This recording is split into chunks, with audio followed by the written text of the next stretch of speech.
নমস্কার বন্ধুরা, আমি স্বপ্না কিচেনে আপনাদের সবাইকে স্বাগত জানাই। আজকের আমাদের রেসিপি ঢ্যাঁড়সের ঝাল। বন্ধুরা, এই ঢ্যাঁড়সের ঝাল তৈরি করার জন্য এখানে আমরা একটা মশলা তৈরি করে নেব। মশলার মধ্যে আমরা নিয়েছি এখানে চারমগজ, পোস্ত, কাঁচা লঙ্কা আর আদা রসুন। এটাকে আমরা ভালো স্মুথ পেস্ট তৈরি করে নেব।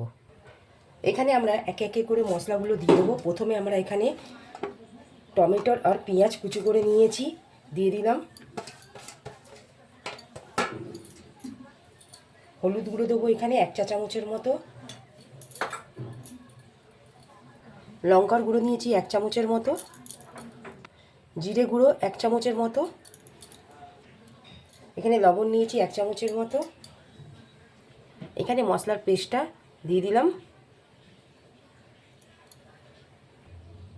অল্প এখানে সরষের তেলটা দিয়ে দিলাম 1 চামচের মতো।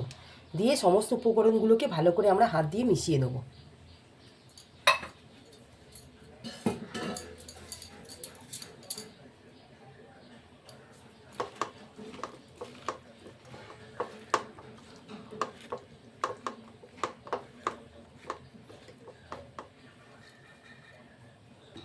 আর নিয়েছি এখানে 1/2 চামচের মতো চিনি।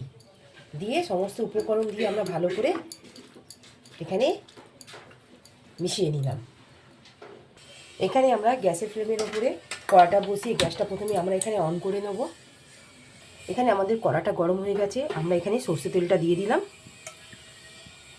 তেলটা গরম হয়ে গেছে। এখানে আমরা শুকনো লঙ্কা আর জিরের ফোড়ন দিলাম।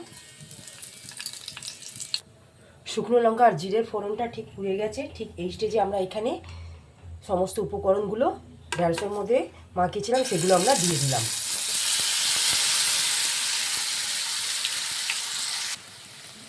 সমস্ত উপকরণ দিয়ে আমরা এই ঢ্যাঁড়স থেকে 1 থেকে 2 মিনিটের মতন মিডিয়াম ফ্লেমে আমরা ঠিক এপিট ওপিট করে ভেজে নেব। ঠিক আমরা এখানে 1 থেকে 2 মিনিটের মতন ভালো করে উল্টে পাল্টে ভেজে নেব, যাতে মশলার কাঁচা গন্ধটা না থাকে। ঠিক 1 থেকে 2 মিনিটের মতন আমরা ঢ্যাঁড়সের সাথে সব মশলাগুলো আমরা ভেজে নিয়েছি। ঠিক কাঁচা গন্ধটা ঠিক আমাদের নেই। ঠিক এই স্টেজে আমরা এখানে জলটা দিয়ে দেবো। এখানে বাটিতে মশলা দেওয়া জলটা প্রথমে দিয়ে দিলাম। তারপর অল্প করে আমরা আরও জল দিয়ে দিলাম। দিয়ে ভালো করে আমরা মিশিয়ে নেব। এখানে আমরা জলটা দেওয়ার পর ঢাকা দিয়ে আমরা 2 থেকে 3 মিনিটের মতন আমরা মিডিয়াম ফ্লেমে ঢ্যাঁড়সটাকে ভালো করে সেদ্ধ করে দেবো। এখানে আমরা ঢাকাটা খুলে দেখে নেব। প্রায় 1 থেকে 2 মিনিটের মতন হয়ে গেছে। বন্ধুরা দেখুন, এখানে আমাদের ঢ্যাঁড়সের ঝালটা পুরো কমপ্লিট হয়ে গেল। যদি আমাদের এই রেসিপিটি ভালো লাগে, আপনারা আমার চ্যানেলে লাইক, সাবস্ক্রাইব, শেয়ার করবেন। প্লিজ পাশে থাকবেন, কমেন্টে জানাবেন। আজকের মতন আমরা এখানেই ঢ্যাঁড়সের ঝালের রেসিপিটি সমাপ্ত করলাম। নেক্সট ভিডিওতে নতুন রেসিপি নিয়ে আসবো। ধন্যবাদ।